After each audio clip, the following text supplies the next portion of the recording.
Assalamualaikum warahmatullahi wabarakatuh. Bertemu kembali dengan saya Titik Sianingsih, pengampu bahasa Indonesia di SMA Negeri 1 Wonogiri. Pada kesempatan kali ini saya akan menjelaskan tentang kaidah kebahasaan resensi. Namun sebelum kita membahas atau mempelajari bagian ini, tidak lupa saya selalu mengingatkan agar kalian menjaga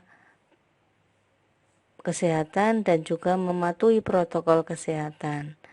Memakai masker setiap beraktivitas keluar rumah, sering mencuci tangan pakai sabun minimal 20 detik, menjauhi kerumunan, menjaga jarak, dan mengurangi mobilitas dan interaksi.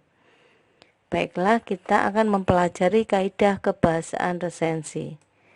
Kaidah kebahasaan resensi dapat kita lihat di sini ada 4. Yang pertama, banyak menggunakan konjungsi penerang. Konjungsi penerang atau konjungsi yang fungsinya untuk menjelaskan atau menerangkan. Konjungsi penerang yang sering kita temukan dalam resensi diantaranya bahwa, yakni, yaitu. Kaidah kebahasaan yang kedua yaitu banyak menggunakan konjungsi temporal. Konjungsi temporal adalah konjungsi yang menyatakan waktu. Contoh konjungsi temporal dalam resensi diantaranya sejak, semenjak, kemudian, akhirnya. Dan pastinya kalian bisa menemukan konjungsi temporal yang lain dalam resensi. Kemudian yang ketiga, banyak menggunakan konjungsi penyebab. Konjungsi yang menjadi sebab terjadinya sesuatu. Konjungsi yang merupakan penyebab diantaranya karena, sebab. Yang keempat, menggunakan pernyataan-pernyataan yang berupa saran atau rekomendasi pada bagian akhir teks. Hal ini ditandai oleh kata jangan, harus, hendaknya. Jadi di sini merupakan saran dari seorang peresensi kepada pembacanya. Baiklah, untuk memperjelas kaidah kebahasaan resensi ini, mari kita cermati satu persatu dalam contoh kutipan resensinya.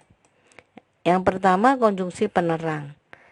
Di sini ada contoh penggambaran karakter Siska sangat kuat dalam buku ini, seolah mau menyuarakan bahwa meskipun Siska punya masa lalu yang kelam dan misterius, tapi tokoh ini punya dampak yang luar biasa bagi tokoh Ray dan kawan-kawan lainnya.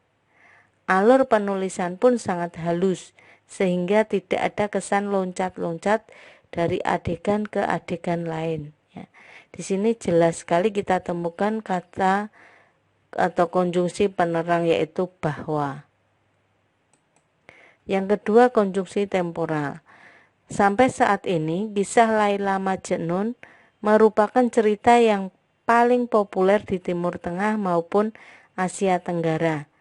Di antaranya bangsa-bangsa Arab, Turki, Persia, Afgan, Tajik, Kurdi, India, Pakistan, dan Azerbaijan.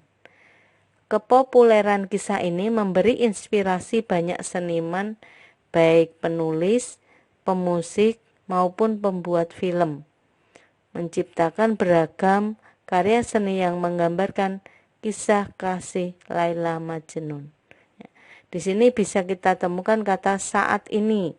Jadi saat ini itu juga termasuk dalam konjungsi temporal. Selanjutnya, konjungsi penyebab.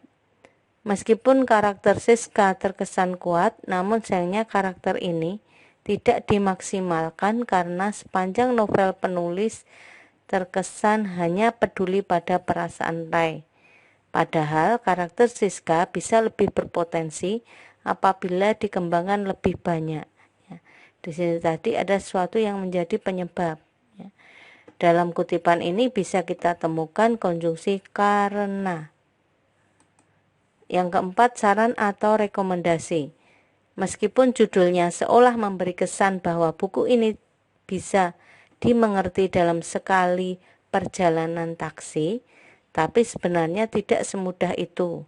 Buku ini merupakan buku filosofi yang perlu dibaca oleh orang berpikiran terbuka dan perlu analisa lebih lanjut tentang apa yang dibaca. Ya, di sini ada kata perlu dibaca, perlu analisa adalah suatu saran atau rekomendasi.